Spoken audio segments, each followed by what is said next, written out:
ଥରେ ଗୋଟେ ଜଙ୍ଗଲରେ 7 ଦିନ ଧରି ଝଡ଼ ବର୍ଷା ହେଲା। ଝଡ଼ ବର୍ଷା ଏମିତି ଲାଗି ରହିଲା ଯେ ଜଙ୍ଗଲରେ ରହୁଥିବା କୌଣସି ବି ପ୍ରାଣୀ ଖାଇବାକୁ ପାଇଲେନି।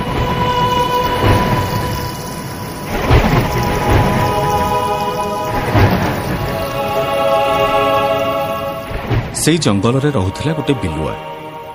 ସେ ଭୋକ ସହି ନ ପାରି ବାହାରକୁ ବାହାରି ଆସିଲା। ପ୍ରଥମେ ତା ଦୃଷ୍ଟିରେ ପଡ଼ିଲା ଗୋଟେ ଗୁଣ୍ଡୁଚି ମୂଷା।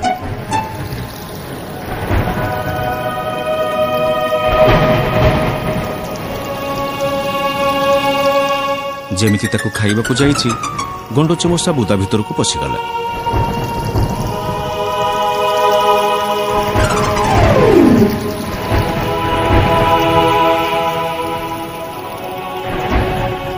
ତାପରେ ବିଲୁଆ କିଛି ବାଟ ଚାଲିବା ପରେ ଦେଖିଲା ଗୋଟେ ମୂଷାକୁ।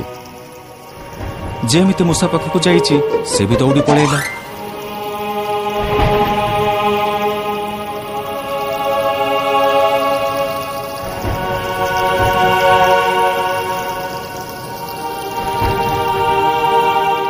ବିଲୁଆ ଆଉ କିଛି ଚିନ୍ତା ନ କରି ଗୋଟେ ଗୁମ୍ଫା ଭିତରେ ପଶିଗଲା।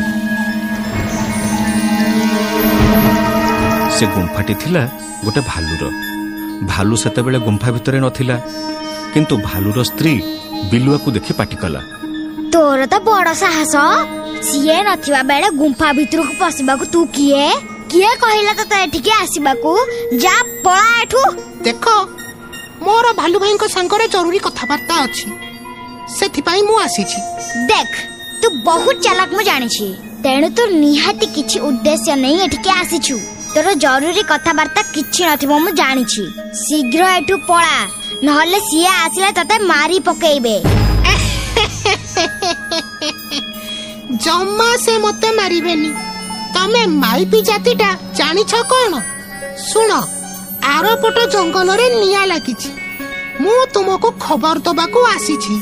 ଯେତେ ଶୀଘ୍ର ପାରୁଛ ଏ ଜଙ୍ଗଲ ଛାଡି ପଳାଅ।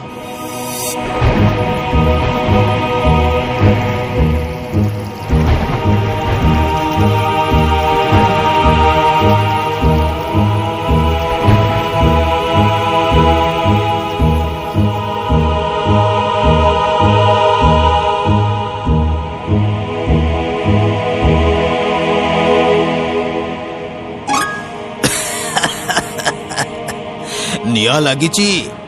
ଆରେ କୋଉଠି ନିଆଁ ଲାଗିଛି ରେ? ଏଇ 6-7 ଦିନ ହେଲା ବା ଖାଲି ବର୍ଷା ଚାଲିଛି ଜଙ୍ଗଲରେ।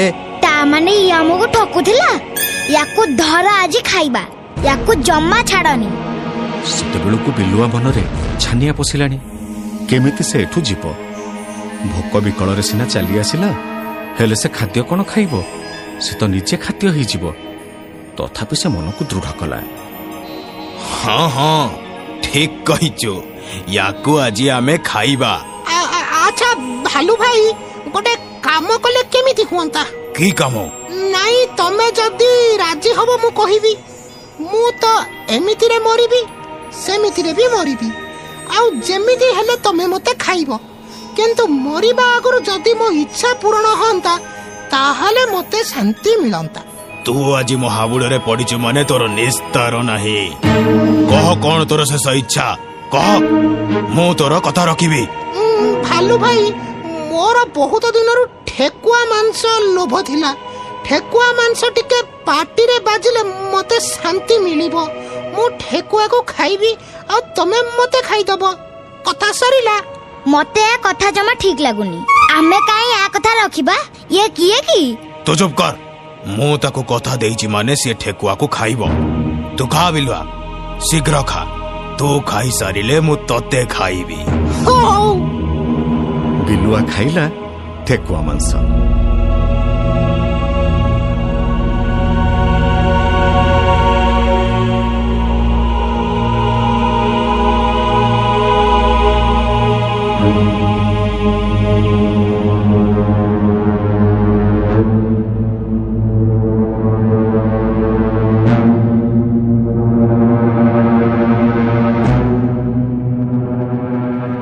ଖାଉ ଖାଉ ଖଞ୍ଜରେ ମାରିଲା ଚମ୍ପଟ ଅଧାରୁ।